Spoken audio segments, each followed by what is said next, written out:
ইরানের কাছে সামরিক যুদ্ধে পরাস্ত হবার পর ভ্যাম্পায়ার ডোনাল্ড ট্রাম্প এখন ইরানকে অর্থনৈতিকভাবে পঙ্গু করবার জন্য একটি অর্থনৈতিক যুদ্ধ শুরু করেছে। আর এই যুদ্ধে মধ্যপ্রাচ্যের আমেরিকার প্রক্সি, ইসরায়েলের প্রক্সি আরব আমিরাত নেমে পড়েছে। এখন আরব আমিরাত ঘোষণা করেছে যে তারা ইরানের সঙ্গে আর কোনো রকম বাণিজ্য করবে না। এ খবর আপনাদের জানা।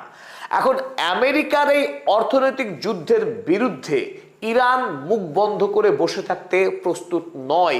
ইরানও আমেরিকার বিরুদ্ধে একটি শক্তিশালী অর্থনৈতিক যুদ্ধ শুরু করেছে, যাতে করে ডোনাল্ড ট্রাম্পকে হাড়ে হাড়ে শিক্ষা দেওয়া যায় ইরান কাকে বলে।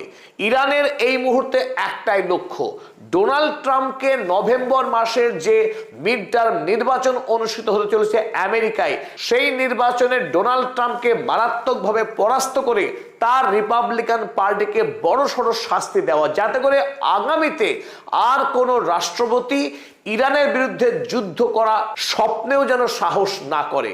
আর ইতিমধ্যেই আমেরিকাতে ডোনাল্ড ট্রাম্পের গ্রহণযোগ্যতা একেবারে তলানিতে। আর বিশেষ করে ইরান যুদ্ধের প্রশ্নে আমেরিকার 61% মানুষ এখন মনে করছেন যে ইরান যুদ্ধ ডোনাল্ড ট্রাম্পের বড়সড় অন্যায়, বড়সড় ভুল। মাত্র 17% মানুষ এখন ডোনাল্ড ট্রাম্পের সঙ্গে রয়েছেন ইরান যুদ্ধের বিষয়ে। এই তথ্য জানিয়েছে ফিনান্সিয়াল টাইমস, লন্ডনের অত্যন্ত প্রভাবশালী এই ফিনান্সিয়াল টাইমস। এখন আজকের এই ভিডিওতে আমরা বোঝার চেষ্টা করব, আমেরিকা পৃথিবীর সবচেয়ে ধনী রাষ্ট্র, সে ইরানের বিরুদ্ধে স্যাংশন জারি করতে পারে, ইকোনমিক ওয়ারফেয়ার অর্থাৎ অর্থনৈতিক যুদ্ধও চালাতে পারে, কিন্তু ইরান কিভাবে আমেরিকাকে এই অর্থনৈতিক যুদ্ধের জবাব দেবে? কি কি পন্থা অবলম্বন করছে ইরান, যে পদ্ধতির মাধ্যমে আগামী দিনে আমেরিকাকেও গলা টিপে খুন করে দেওয়া যায় অর্থনৈতিক যুদ্ধে, সেই রাস্তাগুলো আজকের এই ভিডিওতে আমরা আলোচনা করব। ইতিমধ্যে আপনারা জানেন আমেরিকার 40 ট্রিলিয়ন ইউএসডি লোন সম্পন্ন হয়েছে গতকাল রাতে। আমেরিকা ইতিমধ্যে ডুবছে লোনের জালে। তার উপরে ইরান শুরু করেছে আমেরিকার বিরুদ্ধে অর্থনৈতিক যুদ্ধ। আর আজকের এই ভিডিওর মূল আলোচনার বিষয়, কিভাবে ইরান আগামী দিনে আমেরিকাকে জব্দ করতে চলেছে এই যুদ্ধে।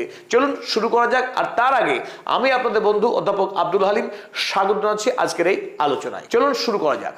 ইরান নিঃসন্দেহে এই মুহূর্তে অর্থনৈতিকভাবে রীতিমতো চাপে রয়েছে। আর তার উপরে যখন আরব আমিরাত তারাও ঘোষণা করলো যে ইরানের সঙ্গে সব রকম বাণিজ্যিক ব্যাংকিং লেনদেন তারা করবে না, তাতে মধ্যপ্রাচ্যে ইরানের আরো বড়সড় ক্ষতি হয়েছে সন্দেহ নেই।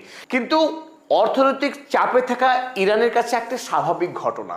ইসলামিক রিপাবলিক অফ ইরান যবে রুহুল্লাহ খোমেনি স্থাপন করেছিল ইরানে 1979 সালে, তারপর থেকে আমেরিকা এবং ইউরোপ ইরানকে ধারাবাহিক চাপের মধ্যেই রেখেছে। তাই ইরানের যে রেজিস্ট্যান্স ইকোনমি, সেই রেজিস্ট্যান্স ইকোনমির উপরে ভর করেই আমেরিকার সঙ্গে যুদ্ধ করে তাকে যুদ্ধে পরাস্ত করার রসদ ইরান মজুত করেছিল। তাই এই মুহূর্তে ইরান আর নতুন করে কোনো রকম ভয় পেতে প্রস্তুত নয় আমেরিকার এই নতুন যুদ্ধে। বরং ইরান পাল্টা গুটি সাজিয়েছে যাতে আমেরিকাকে খাম করে দেওয়া যায়।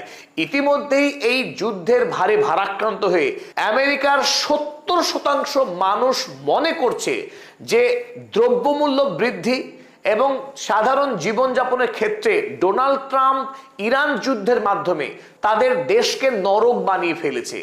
মাত্র 12% মানুষ ডোনাল্ড ট্রাম্পের এই যুদ্ধ নীতিতে খুশি, বাকিরা হিমশিম খেয়ে যাচ্ছে দৈনন্দিন জীবনের খরচ মেটাতে গিয়ে। তাতে যদি ইরান নতুন করে এই যুদ্ধ শুরু করে, আমেরিকার জন্য কিন্তু অত্যন্ত দুঃখ অপেক্ষা করছে। চলুন দেখে নেই ইরান কি কি পদক্ষেপ গ্রহণ করতে হয়েছে আমেরিকার বিরুদ্ধে। Number 1, target precious and strategic US assets.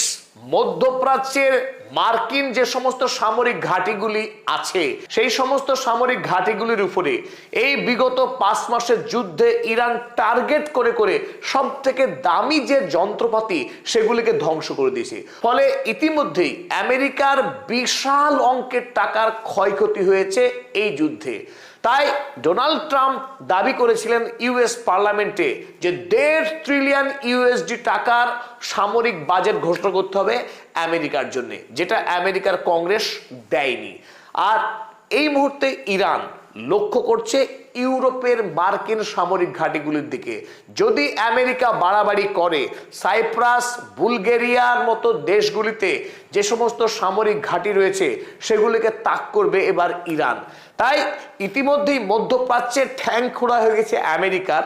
ইউরোপে যদি ইরান যুদ্ধ শুরু করে সেই যুদ্ধ কিন্তু আর আমেরিকার জন্য খুব একটা সুখকর হবে না, সেখানেও বিপুল পরিমাণের ক্ষয়ক্ষতি হবে আমেরিকার। দ্বিতীয়ত, target oil tankers beyond Persian Gulf. Iran এতদিন তেল ট্যাঙ্কারগুলিকে আক্রমণ করছিল কেবলমাত্র হরমুজ প্রণালীতে। হরমুজ প্রণালীতে ইরানের বিনা অনুমতিতে পার হওয়ার চেষ্টা করলে সেই সমস্ত জাহাজগুলোকে আক্রমণ করেছে। এবার আর পার্সিয়ান গালফ নয়, এমনকি আরব সাগর, লোহিত সাগর, পার্শ্ববর্তী অঞ্চলে যে কোনো সাগর দিয়ে যদি তেল নিয়ে যাওয়ার চেষ্টা করে কোনো দেশ, ইউরোপের কোনো দেশ কিংবা আমেরিকা, সেই সমস্ত জাহাজকে আক্রমণ করে বিশ্ববাজারে তেলের আরো ক্রাইসিস তৈরি করবে ইরান। আর সেই আক্রমণ সরাসরি আমেরিকার অর্থনীতি গিয়ে ধাক্কা দেবে। তৃতীয়ত, টাইটেন ব্লকেড অফ বাব আল মান্দাব ভায়া হুথি। হুথির মাধ্যমে বাব আল মান্দাব ইতিমধ্যেই বন্ধ রেখেছে ইরান। সেই বাব আল মান্দাবকে আরো আঁটোসাঁটো করবে ইরান হুথির মাধ্যমে। ফলে আমেরিকায় তেল পৌঁছানোর সম্ভাবনা আরো ক্ষীণ থেকে ক্ষীণতর হবে। চতুর্থত, target oil terminals in the gulf. আর তাতেও যদি আমেরিকা বাড়াবাড়ি করে, মধ্যপ্রাচ্যের আমেরিকার বন্ধু রাষ্ট্রগুলো যত তেলের টার্মিনাল আছে সেই টার্মিনালগুলোতেও আক্রমণ শুরু করবে ইরান। এখানে প্রশ্ন আসতেই পারে, শুধু ইরানই আক্রমণ করবে আমেরিকা হাতে চুড়ি দিয়ে বসে থাকবে? না, বসে থাকবে না। আমেরিকার দৌড় এখন জানা ইরানের। মোল্লার দৌড় মসজিদ পর্যন্ত বলে কথা আছে। ইরান এখন আমেরিকার দৌড় খুব ভালো করেই জানে। তাই ইরান কোনোভাবেই আর আমেরিকাকে ভয় পাচ্ছে না।